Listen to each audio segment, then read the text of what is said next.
When I was 17, I was in a massive car accident that left me physically and emotionally scarred. I had a lot of anger in me that I hid from everyone, asking, why me? When I finally decided to deal with that anger, I realized how lucky I was to get a second chance. Very few come back from the dead. Joining me here at Wilson Middle School on his cross-country tour, Robb Nash. Welcome, Robb. Hey, good to be here. All right, so now you go across Canada, you share the most inspirational messages with kids, with youth, you connect with them. Tell me about this. Well, when I was 17, I was hit by a semi-truck in a car accident, and I was found dead. And my parents were called to see my body the whole bit. As you can tell, I came back to life. But I woke up, I didn't know who my parents were, and I went through a lot of struggles, and I'm still having surgeries to this day. But some people think when you go through a tragedy, it's good for you. Like, what doesn't kill you makes you stronger. I completely disagree. Because I woke up very bitter and angry. Why did this have to happen to me? And then I just realized one day we're all going to go through our tough days. It's up to us to do what we're going to do, right? And I decided somebody out there needs my story.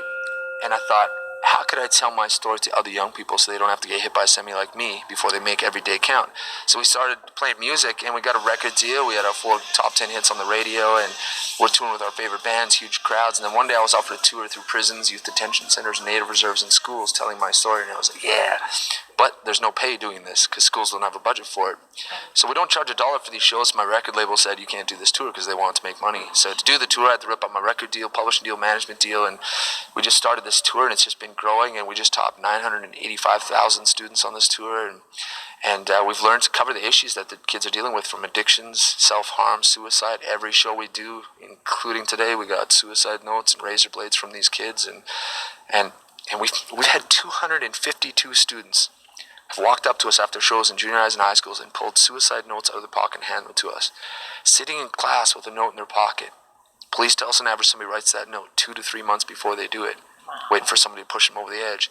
So we try to have that breakthrough moment with them through music and stories, and it's happened. So 252 kids in person giving to us. We've so many on Instagram, Twitter, Facebook, on YouTube rip up their notes when they get home and send it to us. So we just feel like we're just scratching the surface of this tour. We just want to keep going because there's so much need out there, and there's also so much tragedy. So we try to show the stories of victory and let them know you do have the strength, you can get through it. Absolutely. Now, you were saying that you disagree with the whole sort of cliche of what doesn't kill you makes you stronger.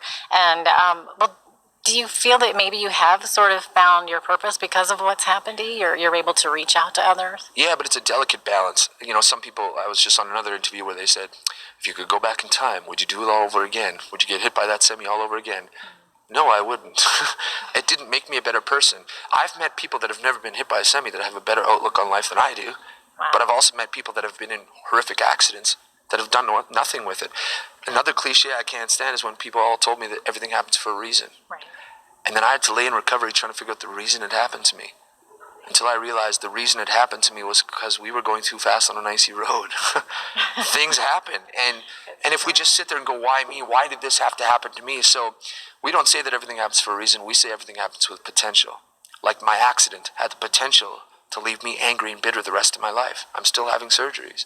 Wow. Or there's a potential you can turn your tragedy around in your story. You can help others with it. And that's what I love. That's amazing. And you're touching people all across the country. Like you said, 252 students. How many years have you been doing this cross-country tour? We're coming up on 5 years, which seems crazy. Wow. And when we started the tour, it was really tough because you leave a school and you're crossing your fingers and you hope you've been able to help somebody, whether it's, an addiction, whether it's self-harm, suicidal thoughts. At first, I didn't know if it would work, but I have moments in my life where I can tell you where I was sitting when I had a breakthrough.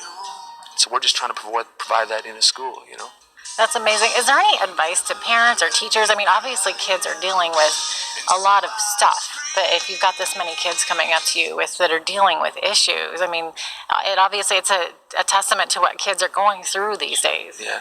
Well, I think the biggest mistake, both whether it's parents, teachers, or just adults in general, I think the mistake that we can make is we try to make it sound like we have it all together. If your kid has going through something, you want to have that perfect saying, oh, you don't worry about this. The pain will go away. You'll get over this and stuff. And then if the pain doesn't go away, and it doesn't sometimes. Yeah. For example, if you lose a friend, somebody dies, that pain's not going away. just teach them pain doesn't go away, but neither does the strength, and be willing to hurt alongside them. I just dealt with one mom. Her son was suicidal, and she says, please tell me what to say to him to make it all better. I said, there's no phrase that makes it all better. There's no magical words like that. Just actually be willing to say, I've been there too, I've hurt before too, and be willing to hurt alongside someone. The reason that people respond to our show, I believe, is because we sit there, we do our show, and I always start with my own story. And it's not easy for me to tell my story. I have to be vulnerable, and I have to open up in front of a bunch of strangers. And I've never had any kid come up to me and say, Rob, I got hit by semi like you, and I have a metal head like you. Never once.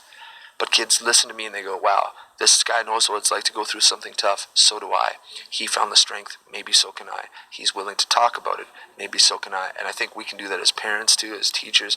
I think just as an adult, you can say, yeah, I've been through some stuff. Because as soon as that one person opens up, all of a sudden everyone around goes, I feel that same way. Everyone feels alone, and yet they're sitting in a room with 100 other people that all feel alone, you know? Absolutely. That's very inspiring, Rob. Thank you so much for your motivational speech and for what you do with kids across the country. That's Robb Nash here at Wilson Middle School on his cross-country tour. We'll have more coming up on Go Southern Alberta.